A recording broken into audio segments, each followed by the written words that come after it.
गाना। कर्माबाई एक ऐसी भगत थी जिनके पिताजी रोज ठाकुर जी को भोग लगाया करते थे। एक दिन ठाकुर जी को किसी काम से बाहर जाना पड़ा और कर्माबाई को कहकर गए कि बेटा पहले ठाकुर जी को भोग लगाना, उसके बाद तुम खाना। कर्माबाई ने सोचा ठाकुर जी भोग लगाते होंगे, भोजन ग्रहण करते होंगे। कर्माबाई ने खीचड़ा बनाया और ठाकुर जी के आगे रख दिया। कर्माबाई ने खीचड़ा बनाया और ठाकुर जी के आगे रख दिया और कन्हैया से कहने लगी ठाकुर जी आओ और मेरे खीचड़े का भोग लगाओ। कर्माबाई बैठी रही, सुबह से दिन हो गया, दिन से शाम हो गई, शाम से रात हो गई, लेकिन ठाकुर जी नहीं आए। भगवान कहां से आते? साहब कर्माबाई भी इतनी जिद्दी थी कि खीचड़ा लेकर आगे बैठ गई और ठाकुर जी को कहने लगी कि भगवान आपको आना पड़ेगा और मेरे खीचड़े का भोग लगाना पड़ेगा। कर्माबाई कहने लगी कि बाबा पहले आप भोग लगाओ, फिर उसके बाद में आप जब भोग लगा लोगे तो हम भी भोजन खा लेंगे। कर्माबाई की ऐसी भक्ति थी, ऐसे भाव थे, ऐसे भजन थे कि कन्हैया को धरती पर आना पड़ा और कर्मा का खीचड़ा खाना पड़ा। आप लोगों में से इतने प्रेमी ऐसे आए होंगे खाटू में, कुछ ना कुछ लेकर जरूर आएंगे, कुछ ना कुछ मांगने के लिए मेरे ठाकुर से जरूर आएंगे। आज ये सोच कर आए होंगे कि आज हम खाटू जाएंगे और बाबा से मिलकर एक ही बात कहेंगे कि बाबा कभी मेरी भी झोपड़ी में आप आना। कितने प्रेमी कहेंगे ठाकुर से? इतने सारे प्रेमी हैं जो ठाकुर से मिलकर ये बात कहेंगे कि कन्हैया एक दिन मेरी झोपड़ी में भी आना। लेकिन ये बात कहना हमारे लिए इतनी आसान नहीं है कि बाबा आप हमारी झोपड़ी में भी आना। मैं ये बात सबसे कहूंगी कि हम वो भगत नहीं है जो बाबा को ये कह सके कि बाबा एक बार आप मेरी झोपड़ी में आना, क्योंकि हमारे भाव ऐसे नहीं हैं जो कर्माबाई के थे, जो मीराबाई के थे, जो नरसिंह जी के थे, जो नानी बाई के थे। लेकिन मैं ये कहूंगी कि बाबा पहले आप उनके घर में जाना जो आपको नरसिंह जी जैसा दिखे, कर्माबाई जैसा दिखे, मीरा जैसा दिखे। लेकिन जब वहां से लौटो तो एक बार हम गरीबों की झोपड़ी में भी आना, हम गरीबों की झोपड़ी में भी आना।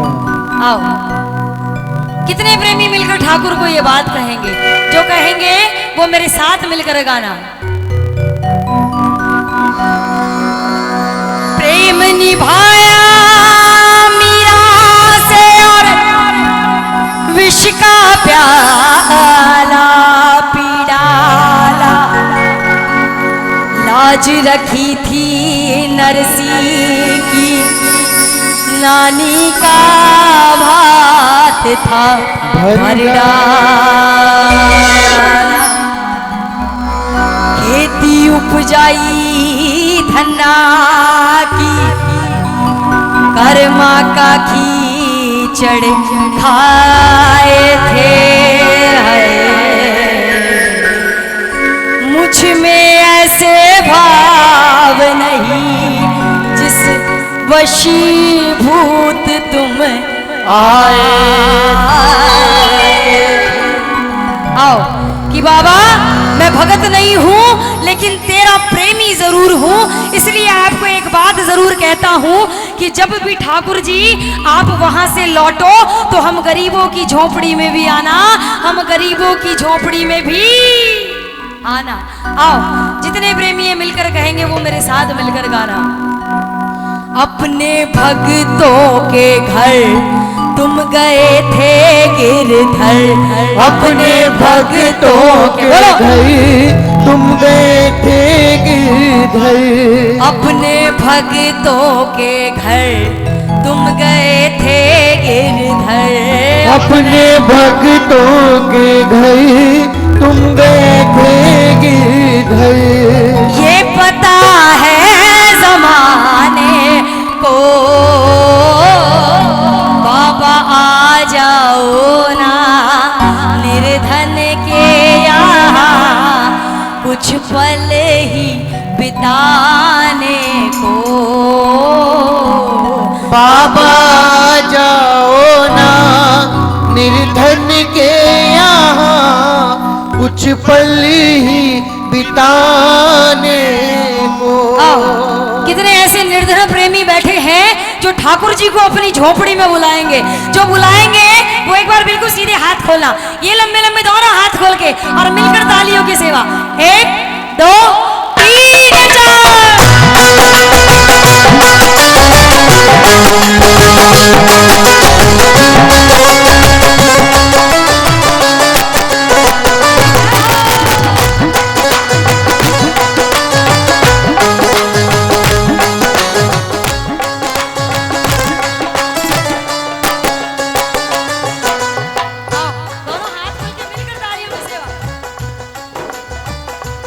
अपने भक्तों के घर तुम गए थे गिरधर। अपने भक्तों के घर तुम गए थे गिरधर। ये पता है ज़माने को। बाबा जाओ ना निर्धन के यहाँ कुछ पल बिताने को। बाबा जाओ ना निर्धन के यहाँ कुछ पल बिताने को। आओ, जितने प्रेमी हैं जो ठाकुर को अपनी झोपड़ी में बुलाएंगे, अरे मिलकर कहा है कि भावना में अगर भाव नहीं तो भावना बेकार है, और अगर भावना में थोड़े से भी भाव हो तो भव से बेड़ा पार है। ये ना भाव में आया है और ना प्रभाव में आया है। ये मेरा शाम जब भी आया है इन भक्तों के बोल शाम प्यारे की। अगर हकीकत में थोड़े थोड़े भाव लेकर बैठे हो तो मिलकर दोनों हाथ खोल के लगाओ ताली। 1 2 3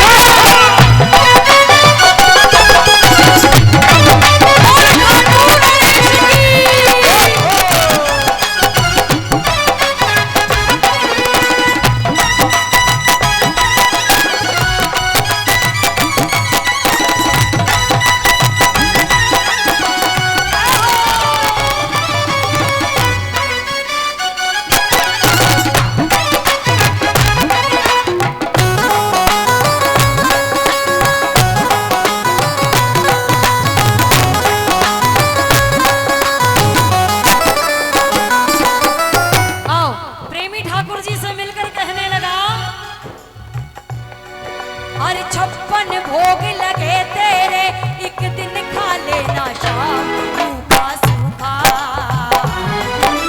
56 भोग लगे तेरे, एक दिन खा लेना शाम सूखा सूखा। और घर ना हो जो कुछ भी मेरे, एक दिन रह लेना शाम मेरे संग भूखा।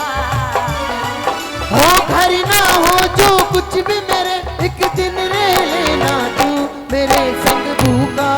देखो हम भले ही कितने भी 56 भोग लगा लें ठाकुर जी को, हम भले ही कितने 56 भोग लगा लें, जो कर्माबाई के खिचड़ी से राजी हो गया उसको भला हम लोगों के 56 भोग गाय में चाहिए।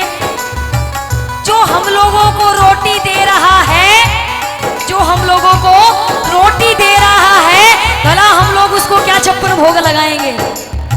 लगाओ ना दोनों हाथ खोल के ताली। अगर बात अच्छी लगे तो मिलकर दोनों हाथ खोल के तालियों की। जितने प्रेमी बैठे हैं एक बार वो भाव वाली ताली होनी चाहिए, वो मन वाली ताली होनी चाहिए, वो विश्वास वाली ताली होनी चाहिए। 1 2 3 ये 4।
कंगाल ये तेरा एक लाल ये देख कंगाल ये तेरा एक लाल ये देख कंगाल ये तेरा एक लाल ये देख कंगाल ये तेरा एक लाल ये आया तुझको बुलाने को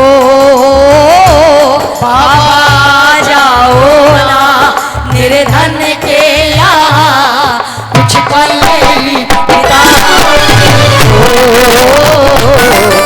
बाबा जाओ ना निर्धन के यहाँ कुछ पल बिताने को। प्रेमी कहने लगा ठाकुर जी को, अरे सोने के सिंहासन पे तुम सदा विराजते हो काटू वाले। सोने के सिंहासन पे तुम सदा विराजते हो काटू वाले। फटे पुराने आसन पर एक बार बैठ जाओ मुरली वाले। मेरे फटे पुराने आसन पे एक बार बैठ जाओ मुरली वाले। बाबा आप अगर मेरी झोपड़ी में एक बार भी अगर आ जाओगे ना तो ये मानना आपकी मैं ऐसी सेवा करूंगा, ऐसी सेवा करूंगा। देखो टीवी पे महाभारत आती थी, किसी ने देखी है महाभारत? है? जब महाभारत का युद्ध हो रहा था, कौरव हार रहे थे और पांडव जीत रहे थे। कौरव हार रहे थे और पांडव जीत रहे थे, है ना? उस समय दुर्योधन दूर खड़ा देख रहा था और वो ये देख रहा था, अरे पांडव नहीं जीत रहे, ये तो मेरा कन्हैया जीत रहा है। पांडव नहीं जीत रहे, ये तो मेरा कन्हैया जीत रहा है ना? आओ, जब दुर्योधन ने ये सोचा कि कन्हैया को यदि अपनी तरफ कर लिया जाए, यदि कन्हैया को अपनी तरफ कर लिया जाए तो हो सकता है युद्ध में हमारी जीत हो सकती है। साहब कन्हैया को कहा दुर्योधन ने कि कन्हैया एक बार आप मेरी भी झोपड़ी में आओ और मुझे भी सेवा का मौका दो। कन्हैया गए, दुर्योधन ने ये बड़े बड़े 56 भोग के थाल सजा दिए।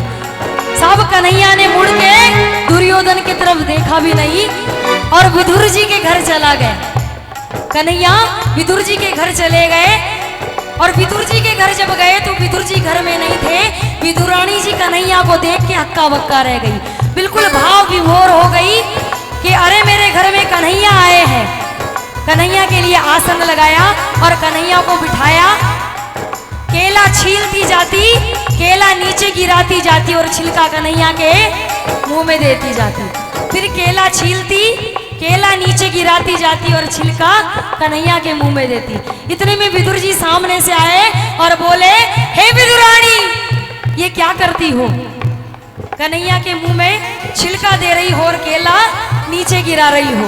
इतने में विदुर जी आए, एक समर्पण भाव से एक केला छीला और केला कन्हैया के मुंह में दिया और छिलका नीचे गिरा दिया। पता है कन्हैया क्या बोले?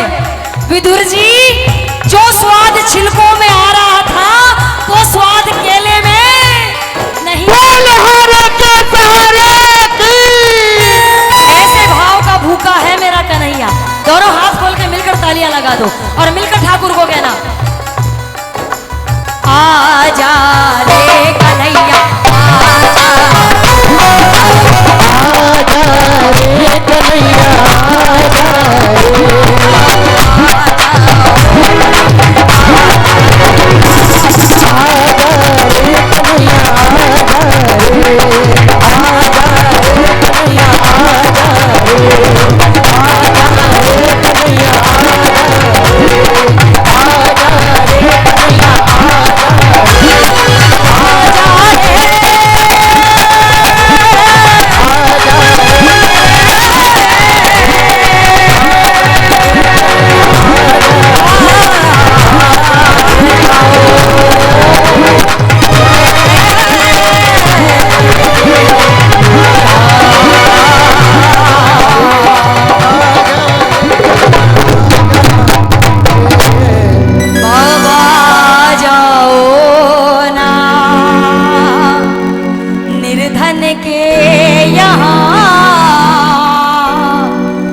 कुछ पल ही बिताने को।